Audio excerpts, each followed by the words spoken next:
Mesdames et messieurs, bonsoir. Au sommet de ce 19h, TOEC a suivi la fuite des eaux depuis le dimanche dernier. Des ménages inondés, des toits décoiffés, des maisons effondrées. Voilà le triste visage que présente désormais cette commune de la province du Bazega. Pour l'heure, ce sont des populations désemparées qui attendent du soutien, constat dans ce journal-là. Fumer le calumet de la paix, voilà l'esprit qui guide la délégation d'autorité administrative et coutumière à Bangamnogo, un village de la commune de Sanga dans la province du Koulpego, déchiré par une crise qui a occasionné des pertes en vie humaine et d'énormes dégâts matériels. Une médiation qui semble porter fruit car les populations acceptent d'enterrer la hache de guerre. Images et commentaires en fin de journal. Mesdames et messieurs, bonsoir. Une fois de plus, bienvenue à tous.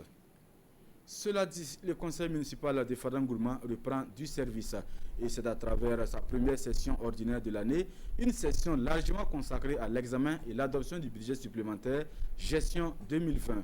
Estimé à 1,7 milliard de francs CFA, ce budget accorde une large part à la situation sécuritaire et sanitaire. Le compte rendu de Presley Chemtore et Rasmata Ouedrago. Réunis en session ordinaire, les conseillers municipaux de la commune de Fada se soumettent à l'exercice d'examen et d'adoption de l'avant-projet du budget supplémentaire gestion 2020. Un budget qui doit conjuguer avec la crise sanitaire et sécuritaire. Il s'agit donc de regarder notre budget supplémentaire afin de voir quelles sont les nouvelles projections, des ajustements qu'on va faire en intégrant les nouveaux paramètres liés au Covid-19 qui fait que certaines recettes ne vont pas rentrer et que certains investissements ne pourront pas se faire.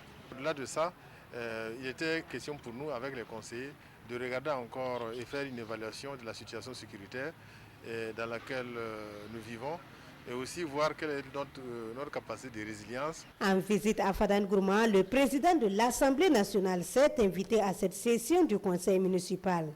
Occasion pour Alassane Balassa Kandé et les élus locaux d'échanger sur la situation sécuritaire qui prévaut à l'Est. En tant qu'élu national, je ne peux pas séjourner à Fada et puis ne pas faire un saut à la mairie ici. Leur souhaiter beaucoup de courage parce que ce qui a été dit par le maire, il y a un certain nombre de conseillers municipaux qui ne peuvent plus rejoindre leur localité du fait du terrorisme.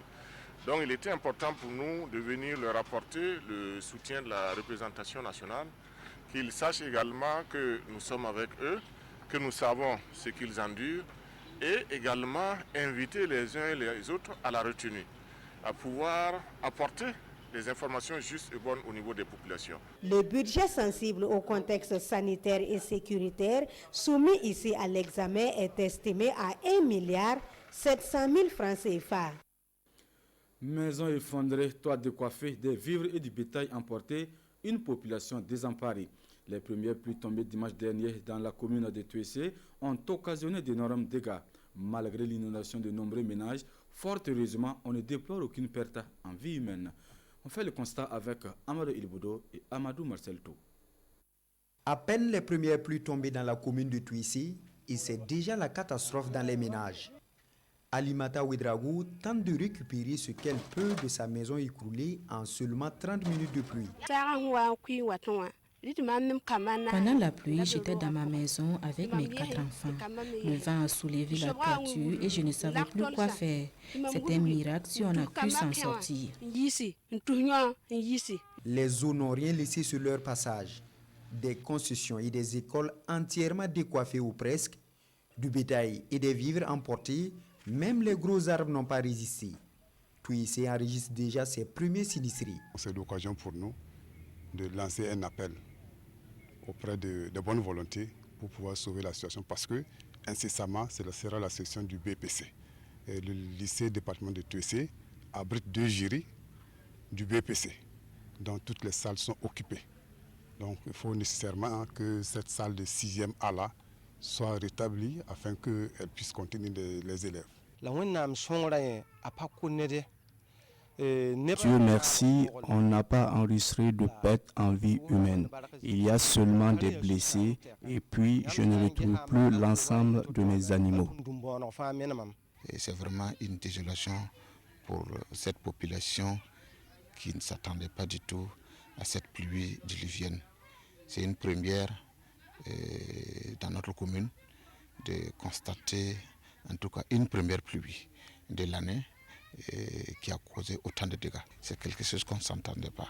Et surtout avec cette année très difficile, il y a le Covid qui est là, que nous sommes en train de vraiment lutter contre. Et cette pluie aussi est venue encore avec ses lots de dégâts, donc c'est pas facile. Donc c'est pour vous dire que à notre niveau, c'est très difficile. Nous allons faire ce que nous pouvons, mais nous lançons un appel à tous ceux qui peuvent nous venir en aide pour qu'on puisse subvenir aux besoins de ces populations sinistrées. Vent violent, grêle, tout était au rendez-vous de ces fortes pluies qui ont inondé la commune pendant que la campagne agricole peine encore à s'installer dans la localité. Dans le registre santé de cette édition, une trentaine de médecins de Bobo-Dioulasso à l'école de la prise en charge des malades du Covid-19. Une formation de 2 jours qui devrait permettre aux participants d'être au même niveau d'information sur la pandémie à coronavirus.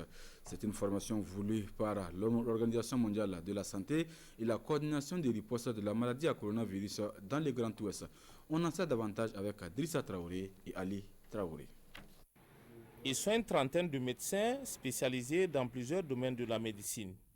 À l'hôpital du jour, ils se mettent au même niveau d'information concernant la prise en charge des malades du Covid-19. On va parcourir toutes les notions liées à la Covid-19, allant de l'historique en passant par la virologie, l'épidémiologie, les signes cliniques, le traitement et la prise en charge des cas particuliers, mais également aborder l'aspect de la surveillance épidémiologique. Cette formation intervient tardivement de l'avis de certains, vu que la ville n'a plus de cas positifs depuis le 5 juin 2020. Mais pour les responsables en charge de la formation, mieux vaut tard que jamais. La réduction des cas est un moment propice pour nous permettre d'améliorer nos connaissances et nos compétences pour éventuellement être plus aptes à prendre en charge de nouveaux cas qui pourront arriver. C'est en gros une formation de mise à jour chez des praticiens qui ont déjà pris en charge par ailleurs le coronavirus depuis plus de 3-4 mois dans notre pays.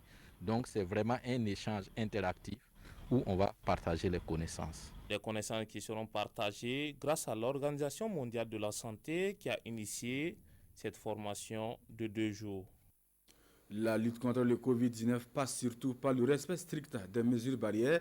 Dans ce sens, l'Institut supérieur de technologie IST apporte son soutien au ministère en charge de l'éducation nationale. Des cache-nez, mais aussi des solutions hydroalcooliques fabriquées par les étudiants de la filière agroalimentaire de l'Institut. Voilà ce qui a été donné ce matin au département en charge de l'éducation. Paul David Bambara, Dramandadien. 500 masques de protection, du savon liquide, du gel et des solutions hydroalcooliques estampées IST, Institut supérieur des technologies.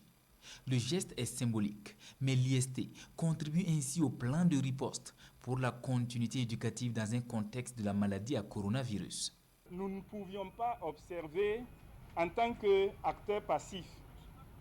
C'est pour cela que nous avons mobilisé nos étudiants au sein de la technopole de l'IST, les étudiants de la filière agroalimentaire qui se sont tout de suite mis à proposer des solutions qui peuvent permettre de contribuer à la lutte contre la Covid.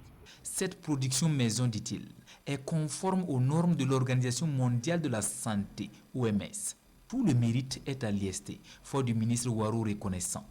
Ce geste est fort louable parce qu'il correspond et entre dans le cadre de l'appel donc du gouvernement à la mobilisation de la communauté pour lutter contre donc la propagation de cette maladie, surtout dans son volet plan de riposte pour la continuité éducative et la reprise des activités pédagogiques. Donc je voudrais vraiment remercier l'IST.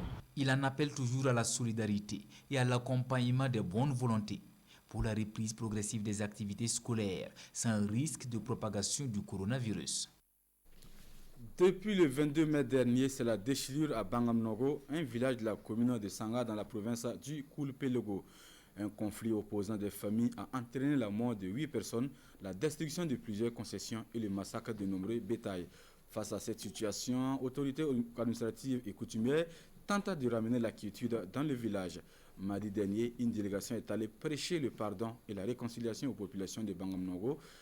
Konson Koulibaly et Tanga Kafando étaient de la délégation. Voici leur compte rendu. Le ciel est bien noir et par petits groupes, les populations du village de Bangre-Noguin dans la commune de Sanga, province du Koulpelgo, continuent de rallier l'école du village. Elles viennent écouter le message de la délégation venue tenter une médiation après le conflit des 20 et 22 mai dernier qui a causé 8 morts et de nombreux dégâts. Composée des autorités administratives et des notabilités coutumières de la province, des ressortissants venus de Ouagadougou et de Tinkodougou, la délégation plante d'entrée de jeu le décor. Il ne s'agit pas d'un procès, ni de retourner le couteau dans la plaie, mais plutôt de présenter ses condoléances et d'échanger pour trouver les mécanismes d'un pardon véritable et d'un retour de la paix dans le village. Aussitôt les décors plantés, une forte pluie contraint l'Assemblée à quitter l'arbre à palabres pour se retrouver dans cette salle de classe. Sur les visages égarés, la douleur est encore lisible et la tension perceptible dans les discours. Mais après plusieurs interventions et des demandes de pardon, les protagonistes acceptent enterrer la hache de guerre, mais à une seule condition, que justice soit faite. Notre présence ici, c'est pour les rassurer que justice sera rendue conformément à la loi. Donc notre présence ici, c'est pour témoigner notre accompagnement à la population, demander pardon. Dans toute chose, c'est le pardon qui est devant. Lorsque vous acceptez le pardon, vous pouvez construire. Mais quand vous refusez le pardon, c'est difficile de construire. Quelqu'un qui a été enfermé l'année passée, bon, il est libéré. Le paysan ne comprend pas ce que c'est que la liberté provisoire. Et quand tu viens narguer les gens qui ont perdu leur être cher à un an, ben, ça ne peut que mettre l'huile sur le feu.